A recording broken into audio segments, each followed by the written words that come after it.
रामकिशन। लोग मुझे किसान बुलाते थे, जैसे मेरा कोई और वजूद ही ना हो। मैं से मिट्टी का बेटा था, इसी से परिवार का पेट पालता था। मेरा छोटा सा खेत बाप दादा की निशानी अब बोझ बन चुका था। जमीन सूख रही थी, हिम्मत भी। हर सुबह खेत जाता तो दर साथ चलता, क्या आज भी फसल बचेगी। परिवार बीवी सरला, बच्चे राजू और मुन्नी, मेरी ताकत भी, कमजोरी भी, उनकी छोटी छोटी ख्वाहिशें भी पूरी नहीं कर पाता था। हर दिन एक इंतजार, बारिश का, अच्छी फसल का, सुकून की रोटी का। चक्रव्यूह जैसा लगता था सब कुछ, निकलने का रास्ता नहीं। दिन रात मेहनत करता, लेकिन नसीब रूठा था। कभी बेमौसम बारिश, कभी कीड़े, फसल बर्बाद। साहूकार का कर्ज बढ़ता जा रहा था, उसकी आंखों में सिर्फ लालच। रात को तारे देखकर सोचता, मेरी जिंदगी भी इन तारों की तरह अंधेरों से भारी है। बच्चों को यह जिंदगी नहीं देना चाहता था, पर रास्ता नहीं दिखता था। मैं बस एक किसान था, हल चलाना जानता था, दुनिया से अनजान था। हार और निराशा जिंदगी का हिस्सा बन चुकी थी, लेकिन सपने अभी भी जिंदा थे। उम्मीद की एक किरण चाहिए थी। सुबह मूर्ज से पहले होती थी, सूरज की किरण के साथ खेत में होता।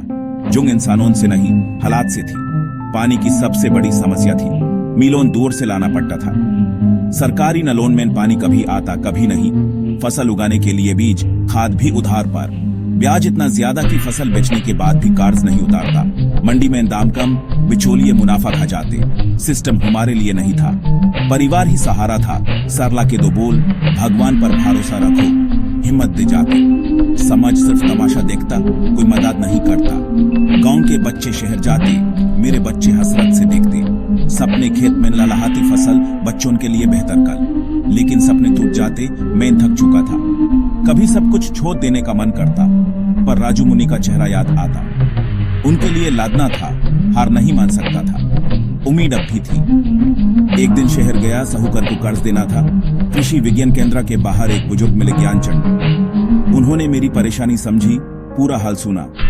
पहली बार किसी की आंखों में हमदर्दी देखी।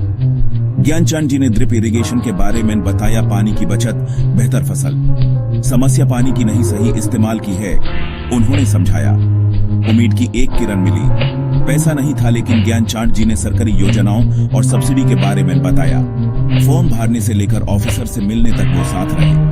पहली बार लगा मैं अकेला नहीं हूँ। घर आकर सरला को बताया, उसकी आंखों में भी चमक थी। हमने बकरी बेची, कुछ उधार लिया, सब्सिडी मिली। कुछ हफ्तों में खेत में ड्रिप इरिगेशन लग गया। गांव वाले हंसे, पर मुझे भरोसा था, यह मेरी आखिरी कोशिश थी। इस बार जीतना था। नई सोच, नई उम्मीद, बदलाव की शुरुआत हो चुकी थी। नया सिस्टम लगाना आसान नहीं था, गलतियां होती रही। ज्ञानचंद जी हर कदम पर मदद करते। सरला और मैं मिलकर सीख रहे थे। धीरे धीरे फर्क दिखने लगा। पानी की बचत, मिट्टी हमेशा नम, पौधे हरे भरे, फसल बेहतर। अब खेत में उम्मीद के साथ जाता था। गांव वाले जो हंसते थे, अब हैरान थे। कुछ सीखने आए, मैंने उन्हें भी ड्रिप इरिगेशन समझाया। हम सब किसान थे, दुख एक जैसा था।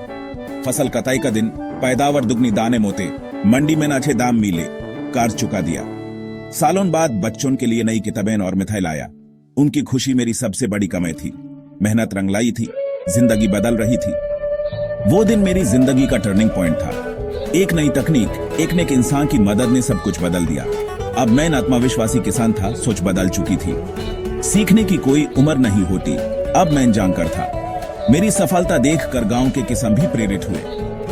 हमने मिलकर किसान समूह बनाया, साथ बीज खरीदे, खाद खरीदे, फसल मंडी ले जाते।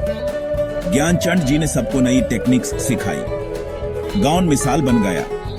बच्चों का दाखिला अच्छे स्कूल में करवा दिया। सारला अब मुस्कुराती है, घर में सुकून है। अब भी किसान है, पर मेहनत में उम्मीद है। हालात बुरे हो सकते हैं, पर हिम्मत नहीं हारनी चाहिए। मेहनत और उम्मीद मिलकर किस्मत बदल देते हैं। हर अंधेरी रात के बाद नया सूरज जरूर उगता है।